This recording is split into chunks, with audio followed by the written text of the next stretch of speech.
Welcome to Thriving Together, a K-State Extension Douglas County podcast. Each month, we dive into real conversations about what it means to raise healthy kids, build safer neighborhoods, and grow stronger together. From nutrition tips to parenting insights to community wellness and safety strategies, we're here to share stories, resources, and inspiration that help us all to thrive side by side. Because when families feel supported and communities come together, everyone has a chance to flourish. Get ready to thrive together. Let's get started. Hi, I'm Kaitlyn Peine, the Community Health and Wellness Extension Agent for K-State Extension Douglas County. I'm Ginny, LiveWell Douglas County Executive Director. We are back For another episode. Yes. This one is very timely. I don't know anyone who has gone to the grocery store and been like, wow, that was super cheap. Yes. Yes. Which we've been saying this for years, right? I really feel like since the pandemic, the cost of food has just gradually gone up, right? And I remember probably 5 years ago thinking food cannot get more expensive, and it continues to. Yeah. Grocery shopping actually used to be one of my stress relieving activities because, especially when the kids were little, they would stay home. My husband would watch them. I would get to have this quiet time at the grocery store, leisurely walking up and down the aisles, checking it all out. It is not as relaxing as it used to be. Definitely the prices of things make it more stressful when we're trying to keep everything in a budget. Definitely. So if you've not caught on, today we're going to talk about buying food on a budget. So we're really excited to dive into this topic. This is something that I think is timely, but also timeless. Like no matter where you're at or what time of year it is, this is likely helpful for you to keep in mind. So we're going to dive into it because we have lots of information to share today. We have 3 points that we want you to take away from today's podcast. So the first is having a plan. If you fail to have a plan, you plan to fail. This is very true when it comes to grocery shopping. Yes.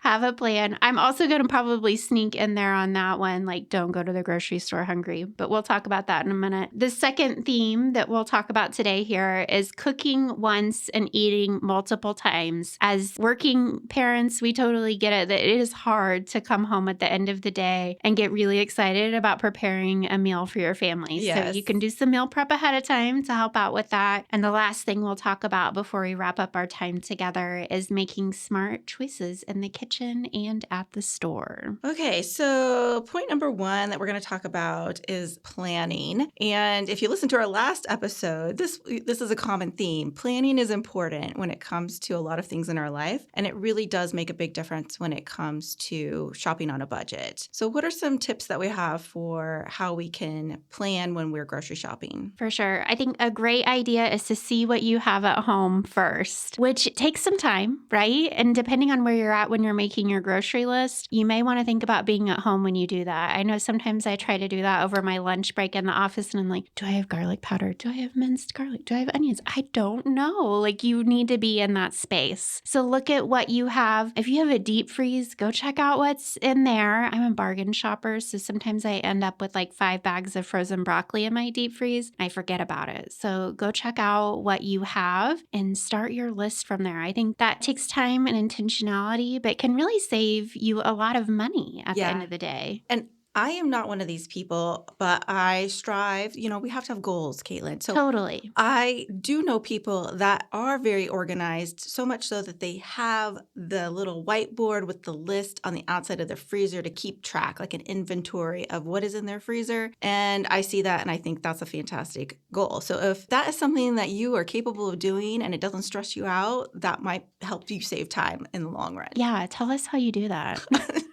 I have not figured it out yet. But I was actually just peeking at the bottom of our deep freeze the other day. Now, how much hamburger do I have left in there? Because it's one of those things you take the last one out and you're like, oh, I literally am out. So I like that idea. I don't think it would work for me just knowing myself, but I appreciate that kind of organization. Yeah. So that is an option. Definitely. One thing that we've actually just adopted in our family. So the question of the day, literally every day in our house is, what's for supper? Yes. And as the person typically in charge of that, I get so tired of answering everyone's question about what is for supper. So while I've always had a weekly meal plan, I actually hopped online and found it's kind of like a clear acrylic magnetic board that you can put on the side of your fridge with the days of the week on it. And then on the weekends, I actually have breakfast, lunch, and supper. So people are not asking me what we're eating. And then during the week, the only meal that we actually prepare at home is our supper, right? So just putting that out there. So what the main dish is, usually there's veggies, some sort of starch with it. And that has really helped my mental wellness lately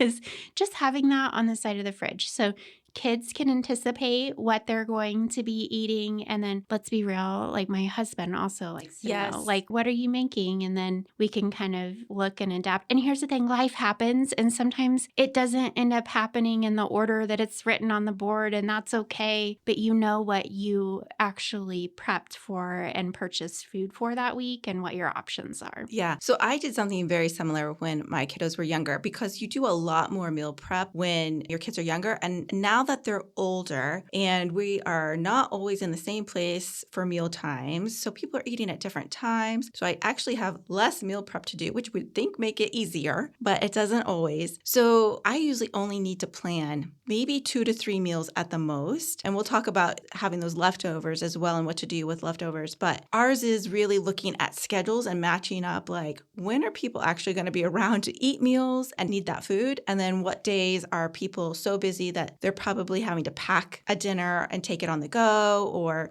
working with all those different schedules. So yeah, I used to have a much more detailed list and like people could look ahead and see like, okay, we're going to have tacos on Tuesday. But now it's a lot more fluid and it just depends on the week and what people are doing. Yeah. At some point, can I feed my kids cereal for supper? Yes, absolutely. Does that become okay? Yeah. Breakfast for dinner, that is 100% a meal. Totally. That's completely fine. Totally. Another thing I want to acknowledge here is that some of us are in-store shoppers, right? And that impulse buying, I think, happens a lot more for me when I'm in the store, especially because I always say I go broke buying bargains. I see something that seems like a really good deal. I'm like, oh, I'll use that someday. I put it in my cart. So right now we are just in a very busy season of life. John's working lots of Saturdays at his job. So the thought of me going to a physical grocery store on the weekend just isn't a reality. And that happens, right? So I've been doing more online ordering, going to the store and picking it up, which actually helps with my impulse buying problem.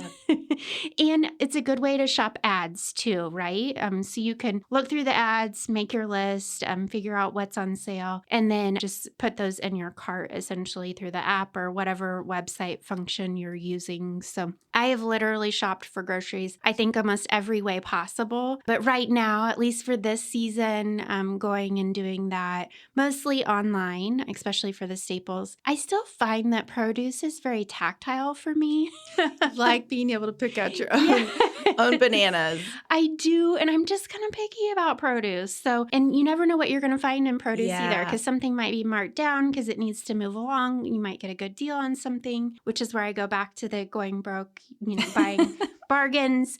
But just know that there are options if you don't have the time and energy. My kids are also little, and dragging them to the grocery store is not my ideal of a party, even though they're not toddlers or babies anymore. It's just a lot of work. So doing the online function, at least for now, is working out well. So where do you find what's on sale? Sure. So oftentimes stores here in Lawrence specifically will have ads that you can check out through social media. Actually, I see a lot of them on social media, like this is on sale this week, or they'll have kind of that traditional grocery store flyer. Some of the bigger box stores have also just a little abbreviated ad on their app. Excuse me, that's a lot of A words all at the same time. But a great chance to be able to look at and see what's on sale. That's a good way for me to budget for protein, to be honest, to see what's on sale. And here lately, it's kind of a game between chicken and pork. Yeah.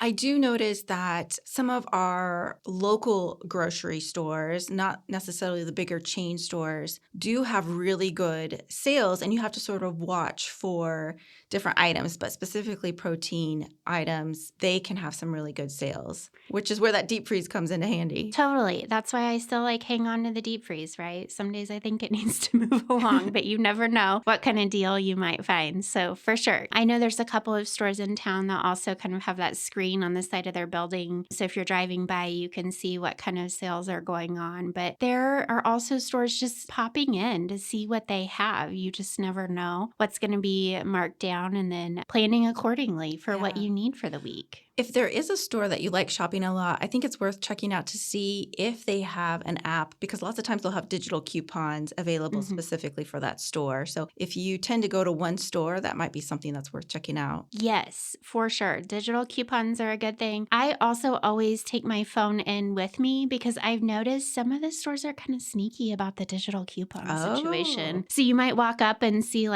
these pears are on sale, but you need the digital coupon. Yes, I always try to make sure I have that. Sometimes you can scan a QR code, I've noticed, and it'll pop it up in the app so you can clip it. But for sure, have your phone with you because you never know. And if you're a frequent shopper at a store, make sure you have the store app on your device too that you're shopping with. So it's sort of like being a detective grocery shopping sometimes. It is. And also check your receipts. Sometimes I've walked out of stores and coupons have not applied like I thought they had. And I have been known to walk up to customer service and ask because, it still goes back to saving a few dollars here or there. So don't hesitate to take a look at your receipt before you walk out. Okay. Those are great tips. For sure. Okay. So we're going to keep trucking ahead here. We're sharing lots of good information. Our next tip that we wanted to share was really the thought of meal prepping and cooking once but eating multiple times. And this goes back from my personal practice at home. Also kind of goes back to whatever the protein for the dish might be. So even if that's lentils, for instance, or beans, or if it's some sort of animal-based protein like ground turkey, ground chicken, even chicken breasts, whatever it is, chicken tends to be a pretty popular item on our menu. Yeah.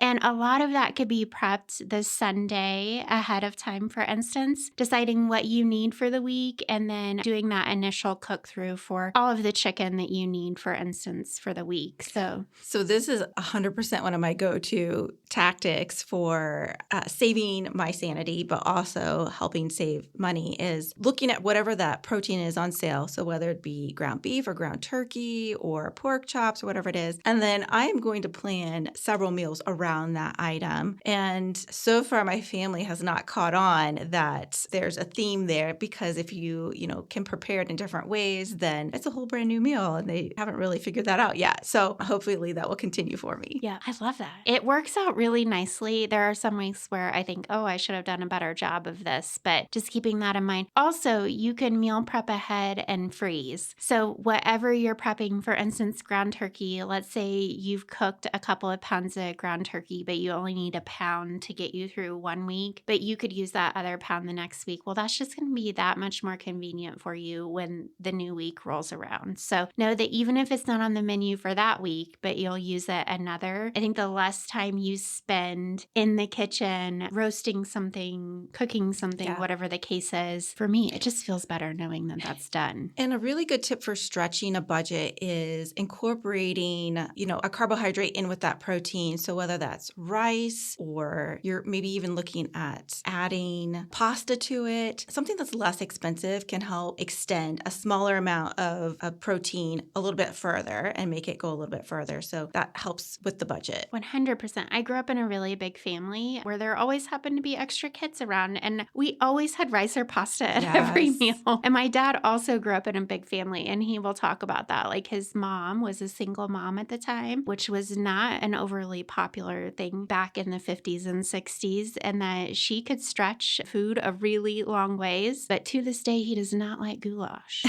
Too much. It sounds like they ate too much goulash growing up. But you're exactly right. And honestly, especially younger kids, they like the pasta dishes and those kinds of things. Yeah, I know. My kids love pasta. And there have been a few times where my husband is like, we're having pasta again. And I'm like, shh, the kids love it. Stop complaining.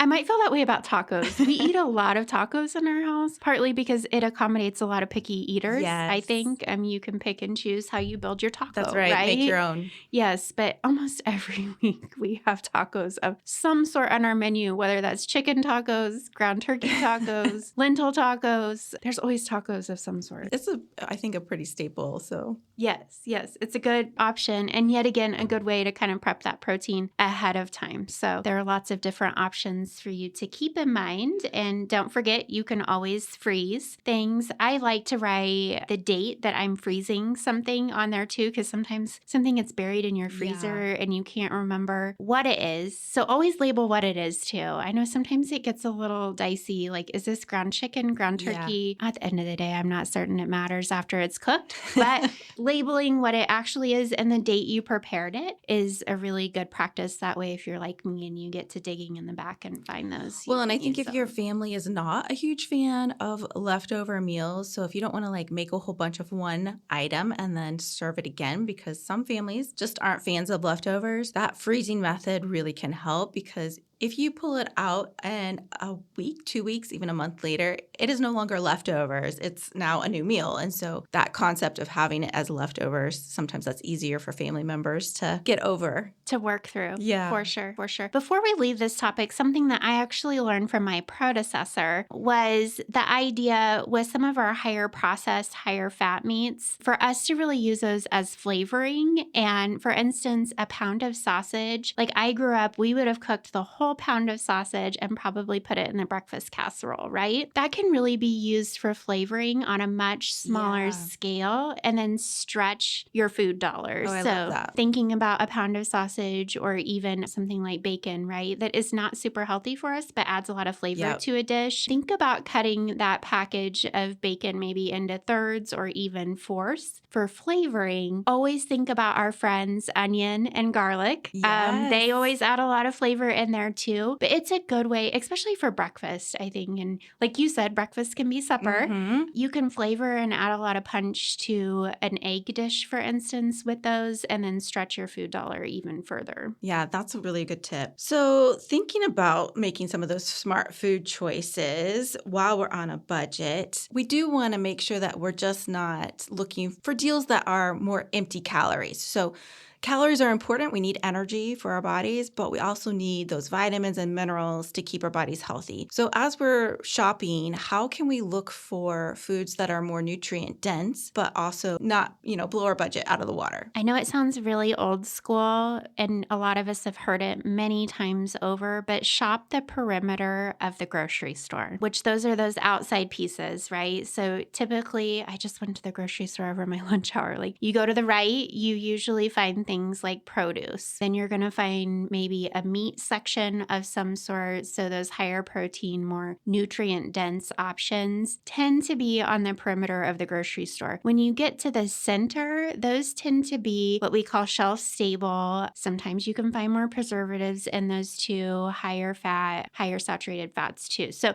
just keeping in mind the perimeter of the grocery store, that fresh produce, protein option, dairy as well is a good choice too. And knowing that because you pick up something in the middle of the grocery store does not mean you're doing anything wrong either. Right. But ideally, the majority of our grocery cart is going to have those proteins, produce, and then dairy options. Well, and I think this is where having that plan right before you get to the grocery store can really help, because if you walk in and you just start wandering around, which we've all probably done at some point, you realize you end up with a lot more of those processed foods. I think we tend to, see things and we're like, oh, that looks yummy, or that looks like it's on sale, and we're more likely to put those in the cart when it's not in our meal plan for the week. Exactly. Yep. Which goes back at the beginning of the segment, I talked about not grocery shopping hungry. I always have trail mix in my bag. And if I think that I am even sort of hungry before I get out of my van to go grocery shopping, I will eat a little bag of trail mix. Just to keep in mind that, at least in my practice, if I go in there and I am just a smidge hungry, I am going to to buy things I did not need. Yeah, it is amazing what your brain can do, right? It plays tricks on you. Like everything sort of looks amazing now. You're like, oh my gosh, that looks so good. Yeah, I'm going to buy all the things out of the bakery section. Not a good idea, which is always strategically placed where it doesn't need to be. Yeah. But yeah, just making sure that you're not going in there on an empty stomach and with a plan. I also find shopping to be more stressful if I go in without a list. Yes. Because then in my head, I may get to the other side of the store and say, oh no, I needed potatoes for this dish. So now I'm going to have to truck all the way across and get the potatoes or the bananas or whatever it is that I forgot. So if you want to get a lot of good steps in, that may be one strategy. But for me, it's less stressful if I go in there with a well planned out list. And when I am shopping in person, I am such a nerd. I even like section things off by what produce I need, what I need in the frozen section. Yes.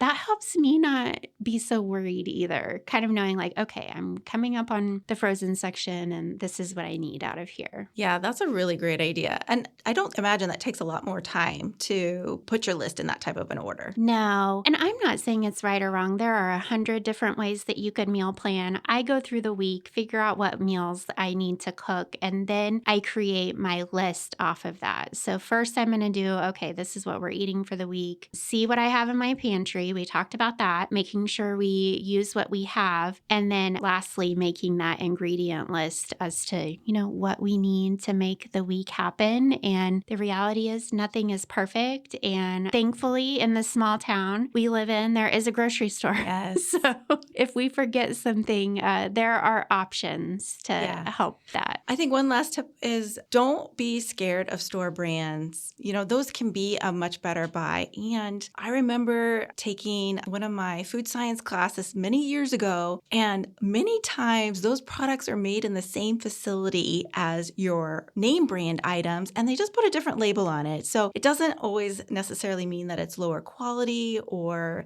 a lesser product. And I've even found looking at the label, sometimes those are healthier options if you're looking for specific ways to like reduce sodium or pick a lower fat item. So for sure, don't be scared of store brands. I will tell you, the other day, a colleague and I, we were looking at an app that nutritionally ranks food, and we were finding that the store brand was actually healthier. So do some research on that. After he was telling me about this, I said, no, that's not true. But we did some testing and it was true on a few things. Also, I was like showing my kids the other day, we had a name brand bottle of one condiment and then I bought the store brand and it's literally the same shape and size of bottle. So I was trying to explain like, this is what they do to get you to pay more for that name brand. Yeah. So look around and be aware of details, and you never know, you might catch something like that too. Yeah, super cool. So shopping on a budget, it's a challenge. I think it's going to continue to be a challenge in the future. So this is something that, again, we'd love to hear tips and tricks from other folks about what works for them. And I'm always looking for new ideas as well. Just know that you're not alone, right? Like we're all struggling to try to make ends meet, and small changes can really make a big difference in our food budget. Yes, for sure. Best wishes on your shopping adventures.